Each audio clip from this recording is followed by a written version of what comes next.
Bonjour, c'est Jules Lavie. Je suis très heureux de vous annoncer le lancement d'un nouveau podcast du Parisien, podcast hebdomadaire de faits divers, Crime Story.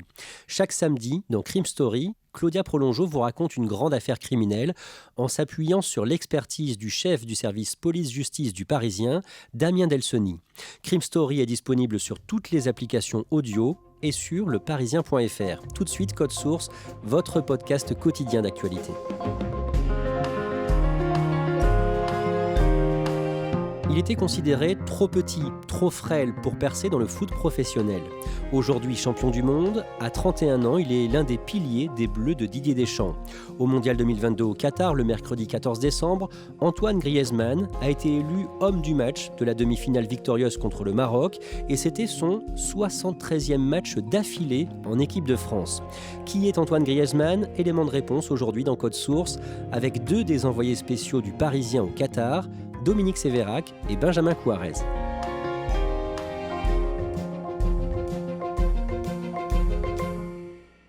Il est un peu plus de 22h le mercredi 14 décembre. La France vient de se qualifier pour la finale du mondial au Qatar en battant le Maroc 2-0. Sur TF1, en direct d'Alcor au Qatar, le champion du monde 98, Bichanté Lizarazu, chante les louanges d'Antoine Griezmann. Il faut faire une compile de 100 matchs. Il a joué partout. Il a joué milieu offensif, milieu défensif, défenseur central, que ce soit des tacles, des dégagements de la tête. C'était incroyable. Il était partout d'une générosité folle et il garde toujours sa patte magnifique. Encore un grand match d'Antoine Griezmann. Il est énorme. Il est énorme dans cette Coupe du Monde. Dominique Sévérac, Benjamin Couarez, vous allez nous raconter comment Antoine Griezmann a retrouvé son meilleur niveau pendant le Mondial 2022 au Qatar. Mais d'abord, vous allez nous rappeler son parcours. Antoine Griezmann mesure 1m73, ça a son importance pour la suite. Il a 31 ans, il est marié, il a 3 enfants, 2 filles et un garçon. Il est né le 21 mars 1991 à Mâcon, en Saône-et-Loire. Enfant, sa grande passion, Benjamin Couarez, c'est le foot. Oui, sa grande passion, c'est le foot, comme bon nombre d'enfants. Il adorait le ballon rond. Son grand-père, Amara Lopez, lui était footballeur professionnel, solide défenseur de Paços de Ferreira. Il a bercé dans cet univers du foot. Son père, également ancien éducateur du FC Mâconnais. Il a été guidé, drivé par cette passion du ballon rond et c'est ce qui le mène aujourd'hui à cette carrière de footballeur professionnel. Problème, Dominique Sévérac, Antoine Griezmann a un petit gabarit, il est jugé frêle et il ne parvient pas, quand il est jeune ado, à intégrer un centre de formation. Certains centres de formation préfèrent les joueurs athlétiques, les joueurs grands, les grands gabarits. On est à une période où la technique n'est pas forcément mise en valeur. Et donc il va se faire recaler des centres de formation de Lyon, de Saint-Étienne, de Sochaux par exemple. Un jour de mai 2005, pendant un tournoi de jeunes au Camp des Loges à Saint-Germain-en-Laye en région parisienne, Antoine Griezmann, 14 ans, est repéré par un recruteur originaire du Pays Basque. C'est Eric Olatz, recruteur à l'époque de la Real Sociedad, qui revient d'un déplacement en Argentine et qui se rend au Camp des Loges, donc le centre d'entraînement du Paris Saint-Germain, pour assister à un petit tournoi de jeunes où Antoine Griezmann porte les couleurs de Montpellier pour un essai, un de plus. Eric Olatz tombe sous le charme de ce joueur et décide de lui tendre la main. Il propose à ses parents de l'héberger pour faciliter son acclimatation au club du Pays Basque. Et donc Antoine Griezmann part vivre chez lui dans son modeste appartement de la ZUP de Bayonne au Pays Basque et il va y rester plusieurs années. Au départ, la proposition n'est que pour quelques mois, 2-3 mois, et au final, ça va se prolonger sur plusieurs années, 4 ans exactement, où Antoine Griezmann va vivre chez ce recruteur pour continuer à grandir, à se forger une vie de jeune footballeur. Antoine Griezmann commence à jouer chez les pros en 2009 dans le club basque de Saint-Sébastien, de l'autre côté de la frontière, la Real Sociedad. Il fait ses débuts en équipe de France Espoir en 2010, mais en octobre 2012, quand il a 21 ans, Dominique Sévérac, il commet un faux pas. Oui, il s'offre une virée nocturne lors d'un rassemblement de l'équipe de France Espoir au Havre. Ils vont en boîte de nuit avec quelques camarades. Évidemment, le problème, c'est que ça se sait. Le staff de l'équipe de France Espoir n'est pas content, la fédération n'est pas contente et il finit par être suspendu 14 mois. C'est une sanction qui s'étend à toutes les sélections si jamais Didier Deschamps voulait l'utiliser dans la grande équipe de France, l'équipe de France des A. À partir de la saison 2013-2014, Griezmann explose à la Real Sociedad. Oui, il y a notamment un match de Coupe d'Europe contre Lyon où il est flamboyant. C'est un jeune attaquant. À l'époque, Karim Benzema est contesté parce qu'il ne met pas énormément de buts en équipe de France. On se dit que ce petit Griezmann, il pourrait faire du bien aux Bleus. Le jeudi 27 février 2014, après un coup de téléphone de Didier Deschamps qui lui avait donné de l'espoir, il découvre devant sa télé que le sélectionneur de l'équipe de France fait appel à lui pour la première fois pour un match amical contre les Pays-Bas quelques jours plus tard. Et Dominique Sévérac, 3 mois plus tard, au mois de juin, il participe à son premier mondial en 2014 au Brésil. Comment ça se passe pour lui ? Il fait une bonne Coupe du Monde, il est jeune, il débute, il n'a pas l'air perturbé par la grosseur de l'événement. Bon, l'équipe de France finira éliminée en quart de finale contre l'Allemagne, mais lui n'a pas à rougir de sa compétition. Et à partir de la saison suivante, il part jouer à l'Atlético de Madrid. Il est en sélection avec le maillot bleu le vendredi 13 novembre 2015 pour une rencontre amicale contre l'Allemagne au Stade de France, le soir des attentats de Saint-Denis et Paris, Benjamin Couarez. Oui, et c'est déjà une soirée toute particulière pour les joueurs de l'équipe de France, puisqu'en marge du match contre l'Allemagne, remporté 2-0, il y a donc des attentats qui touchent Paris. Malheureusement, il y a eu des terribles attentats en France. Bichaté, on va tout de suite rendre l'antenne. Et avec les décès aux abords du Stade de France. Mais en plus de cela, le concert au Bataclan qui va toucher également sa sœur indirectement, puisque sa sœur est dans la salle de concert. Antoine Griezmann et sa famille sont en alerte, l'apprennent à la suite de la rencontre. La sœur d'Antoine Griezmann, Maud, décroche son téléphone tout d'abord, chuchote. Malheureusement, dans les minutes qui vont suivre, elle ne répond plus. Et là, c'est évidemment un degré de stress énorme pour la famille Griezmann, qui va être soulagée dans les heures qui viennent avec des nouvelles de la sœur Maud, qui va bien, qui est saine et sauve, qui a pu s'échapper de la salle.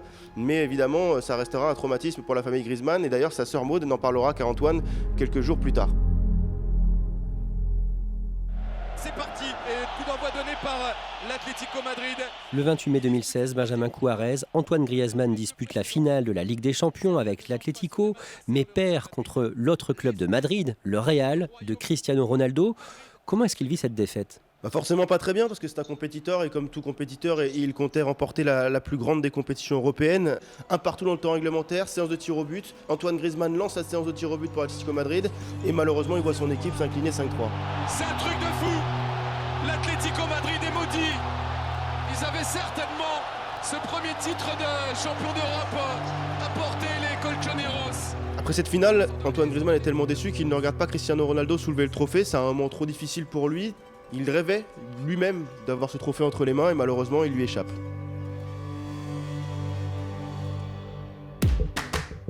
Quelques semaines plus tard, c'est l'Euro 2016 disputé en France du 10 juin au 10 juillet. Et pendant la compétition, Dominique Sévérac, Antoine Griezmann s'impose comme la star des Bleus. C'est lui qu'on voit partout, Antoine Griezmann, qui devient Grisou, l'incendie des cours de récréation, l'homme aimé par tous les enfants, par tous les amateurs de football, ce joueur fin, technique. Il marque à chaque tour important, en huitième de finale, il marque en demi-finale contre l'Allemagne. Griezmann, qui profite de l'erreur allemande, encore un doublé. Il marque des buts dans le jeu, il marque des buts sur penalty. Il s'impose évidemment comme le meilleur joueur du tournoi organisé en France. À ce moment-là, on retient aussi à chaque fois ces célébrations.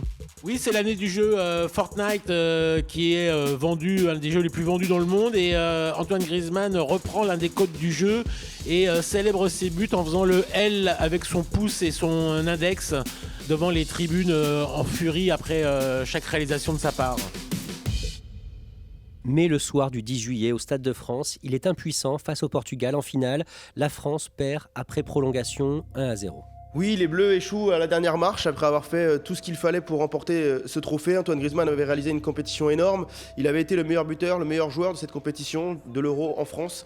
Et malheureusement, sur la dernière marche, il s'effondre avec cette équipe. Eder qui tient bien debout, la frappe. Oh le but d'Eder Qui prive les Bleus d'un sacre énorme, historique dans leur pays. C'est fait. Le Portugal est champion d'Europe 2016 en France, après la frustration qu'ils avaient connue chez eux contre la Grèce. Et quelque part, Antoine Griezmann perd une nouvelle fois contre Ronaldo. Défaite une nouvelle fois contre Ronaldo, ça rappelle évidemment des mauvais souvenirs après cette finale de Ligue des Champions perdue en 2016. Mais on note une différence par rapport à la finale perdue en Ligue des Champions. Cette fois, Griezmann regarde Cristiano Ronaldo soulever le trophée, l'air de dire la prochaine fois, ce sera mon tour. On fait un saut dans le temps de 2 ans. Benjamin Couarez, mondial 2018 en Russie. Antoine Griezmann n'a qu'une idée en tête, c'est de ramener la coupe à la maison, quitte à moins briller qu'en 2016. Effectivement, il marque moins, il fait les passes qu'il faut, le geste juste pour aller donner les bons ballons à ses coéquipiers. Et en finale, contre la Croatie, il s'avère être l'homme fort de l'équipe de France en marquant non seulement sur penalty, mais en offrant aussi 2 passes décisives. Il est donc impliqué sur 3 des 4 buts de la victoire des Bleus en finale de Coupe du Monde. Et ça restera l'un des hommes forts de ce sacre. Dominique Sévérac, à partir de 2019, Antoine Griezmann joue au prestigieux FC Barcelone, mais ça ne se passe pas comme il l'espérait. Oui, il arrive de l'Atlético de Madrid qui possède un jeu et une culture très différente du FC Barcelone, qui est un jeu beaucoup plus ouvert, beaucoup plus dans la virtuosité. Il y a un joueur considérable qui a marqué l'histoire de Barcelone qui s'appelle Léo Messi, qui est toujours là. Antoine Griezmann va jouer sur un côté, ce qui n'est pas forcément là où il est le meilleur. Et puis, il y a peut-être un cap psychologique qu'il n'arrive pas à franchir. Lui qui voulait s'asseoir à la table des plus grands, il s'aperçoit peut-être que la marche est trop haute.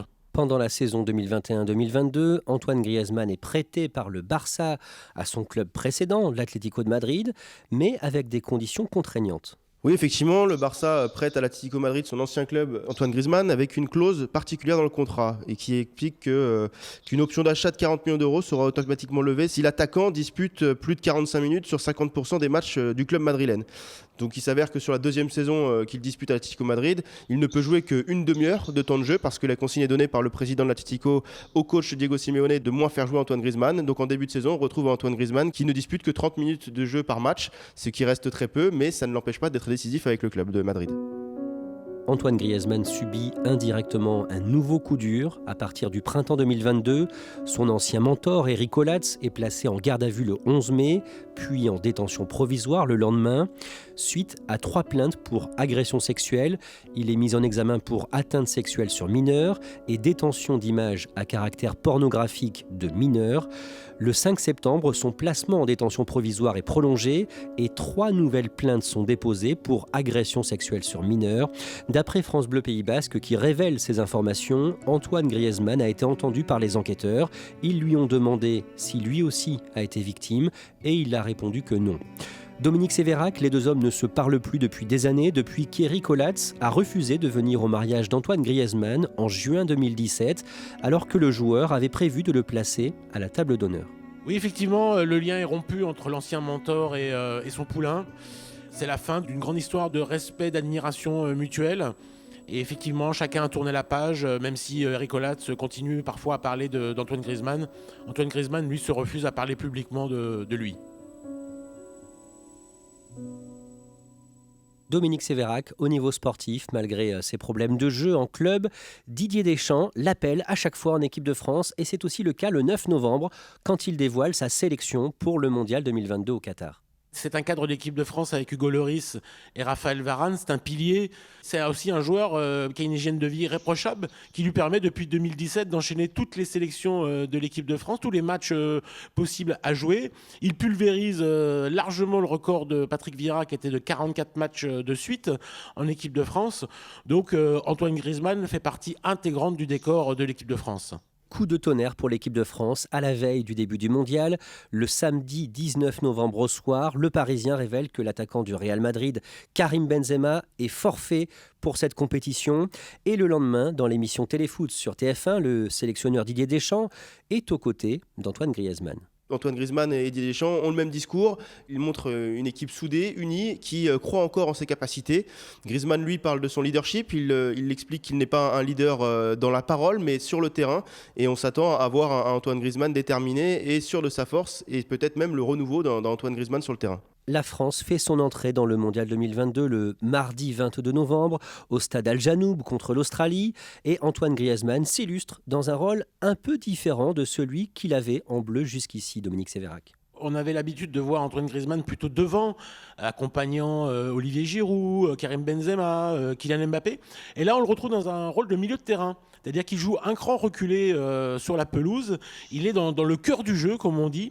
Et sa fonction consiste à avoir le jeu devant lui et à distribuer les bons ballons pour les attaquants, donc en l'occurrence Kylian Mbappé, Ousmane Dembélé et Olivier Giroud, ceux choisis par Didier Deschamps pour ce mondial. Et lui, il fait le tampon entre la défense et l'attaque, on le voit défendre, on le voit tacler, et il s'épanouit complètement dans ce rôle de milieu de terrain. D'un mot, Dominique Sévérac, dans le vestiaire, il a quel rôle? Il dit lui-même, c'est pas lui qui prend la parole, mais il a quel rôle? C'est un immense chambreur et c'est quelqu'un qui surtout a une bonne humeur. C'est l'hymne de la joie permanent. Antoine Griezmann, c'est quelqu'un qui est heureux d'être là, heureux d'être en équipe de France, qui a trouvé une sorte de famille avec ces Bleus-là, avec Giroud, avec Lloris, avec Varane. Ils essaient d'entretenir un esprit sérieux, mais de déconnade aussi. Donc ils le symbolisent parfaitement. Benjamin Couarez, le samedi 26 novembre, les Bleus disputent leur deuxième match de poule contre le Danemark à Doha et Antoine Griezmann est de nouveau en grande forme. Oui, il est en très grande forme. Dans la lignée de son premier match contre l'Australie, on retrouve Antoine Griezmann au four et au moulin, à la fois la récupération, mais aussi le premier relais avec l'attaque. Et il s'avère décisif puisque c'est lui qui offre le but de la victoire à Kylian Mbappé. Dominique Sévérac, le vendredi 2 décembre, à Doha, Antoine Griezmann participe à une conférence de presse et devant les journalistes, il n'évite aucun sujet. Sur la forme, il est brillant, il est malicieux, il est drôle, il fait des blagues avec l'attaché de presse des Bleus, avec les journalistes. Et sur le fond, eh bien, il dit les choses. Par exemple, on lui parle d'homosexualité qui est criminalisée au Qatar. Je fais un pas de côté parce que vous avez eu des déclarations, des prises de position courageuses contre l'homophobie et pour les droits humains notamment. Est-ce qu'une part de vous-même est un peu gênée de jouer une Coupe du Monde au Qatar qui a été critiquée dans ce domaine-là? Peu importe où je serai dans le monde, ils savent qu'ils auront toujours mon soutien. C'est un garçon qui avait fait en mai 2019 la une de Tétu, le journal gay. Et c'est quelqu'un qui est courageux, puisque en fait, personne ne l'avait fait au sein de l'équipe de France, mais lui, il l'a fait, il l'a dit, il a posé les mots. C'est peut-être pas grand-chose, mais lui, au moins, se distingue comme ça. Le 30 novembre, la France, déjà qualifiée pour la suite, perd contre la Tunisie. Les Bleus éliminent ensuite en huitième de finale la Pologne le 4 décembre, une victoire 3-1. Et le samedi 10 décembre, Antoine Griezmann et les autres Bleus affrontent une équipe très redoutée dans ce mondial 2022, Dominique Sévérac, l'Angleterre. C'est lui qui décale Aurélien Tchouaméni pour le but du 1-0 à la 17e minute du match. Et c'est lui qui va faire la passe décisive pour Olivier Giroud à la fin du match. Ce but victorieux qui qualifie la France pour la demi-finale de la Coupe du Monde. Mais entre-temps, parfois, il a disparu parce qu'il y a eu une grosse pression mise par les Anglais. Mais il a disparu comme l'équipe de France a parfois disparu dans ce match. C'est vraiment le baromètre des Bleus. Arrive la demi-finale des Bleus face au Maroc le mercredi 14 décembre à 20h heure de Paris, au stade Al Bayt à Al-Khor, à 50 km environ de Doha. C'est parti pour ce France-Maroc, pour cette demi-finale, cette deuxième demi-finale de la Coupe du Monde. Benjamin Couarez, Dominique Sévérac, vous êtes dans ce stade pour le Parisien. Benjamin, décrivez-nous la prestation d'Antoine Griezmann en début de rencontre. Antoine Griezmann démarre très fort sa rencontre puisqu'il est à l'origine de l'ouverture du score des Bleus. Et là, il y a de l'espace. Se glisser dans le petit espace. Allez. Avec Antoine Griezmann. Et la reprise en deux temps. Non, il ne prend pas si finalement. Et au second poteau. Au second poteau qui est là. Encore Théo Hernandez. Fin de corps d'Antoine Griezmann qui centre pour Kylian Mbappé, dont la frappe contrée aboutit à une reprise spectaculaire du gauche de Théo Hernandez. Et à ce moment-là, on se dit qu'Antoine Griezmann est parti pour nous sortir encore un très gros match. But qui intervient à la 4e minute, mais ensuite, Dominique Sévérac, pendant un long moment pendant ce match, l'équipe de France, comme Antoine Griezmann, souffre. Pendant plusieurs minutes, on va dire de la 35e à la 65e minute, l'équipe de France disparaît et Antoine Griezmann un petit peu aussi. Dans cette tempête que subit l'équipe de France, il est celui quand même qui surnage le plus. C'est-à-dire qu'à la fois il disparaît, mais c'est lui qui réveille un petit peu la troupe et qui leur montre qu'il faut mettre de l'intensité, il faut se battre jusqu'au bout. Monsieur Griezmann qui fait tellement de bien dans tout ce qu'il fait. Soit au milieu de terrain, soit en défense centrale, partout. Il retire tout le monde vers le haut. Et on peut considérer que les Bleus reviennent dans le match grâce à Antoine Griezmann. Oh, ils sont 5 autour de lui. Allez, oui, voilà le second poteau, le premier ballon de Ronald Colomboigny rentré il y a 30 secondes. Pas plus après un slalom sublime de Kylian Mbappé dans la défense marocaine. Colomboigny est là, surgit au second poteau et les Bleus mènent 2-0. L'équipe de France est en finale de la Coupe du Monde. Dominique Sévérac, à l'issue de cette victoire des Bleus, de cette qualification pour la finale du mondial, deuxième finale d'un mondial d'affilée pour les Bleus, Antoine Griezmann est élu homme du match. Et pour vous, il est l'un des tout meilleur joueur de ce Il a mondial été, 2022 au pour Qatar. moi et pour beaucoup d'observateurs, tout simplement le meilleur joueur de ce tournoi, le plus important. On enlève Antoine Griezmann de l'équipe de France. Elle n'en est pas là aujourd'hui. Elle n'est tout simplement pas en finale de la Coupe du Monde. Il aura été la pièce maîtresse de l'équipe de France, le lien essentiel entre tous. Et en plus, son rôle en dehors des terrains, il met beaucoup de bonne humeur et de joie de vivre dans le lieu de vie de l'équipe de France à l'hôtel. C'est une Coupe du Monde quasi parfaite pour lui.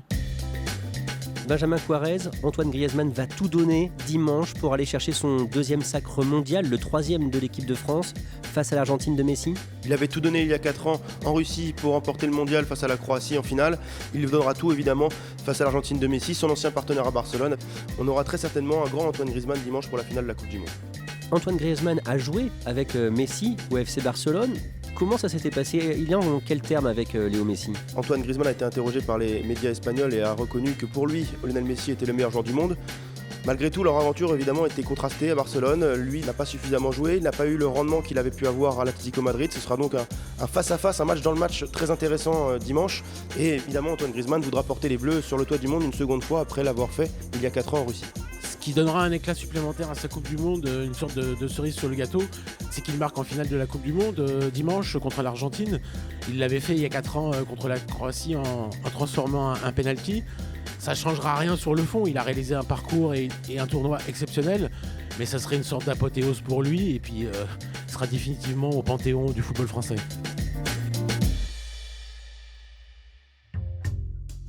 Merci Dominique Sévérac, Benjamin Couarez. Vos articles et toute l'actu du Mondial 2022 au Qatar sont à retrouver sur leparisien.fr.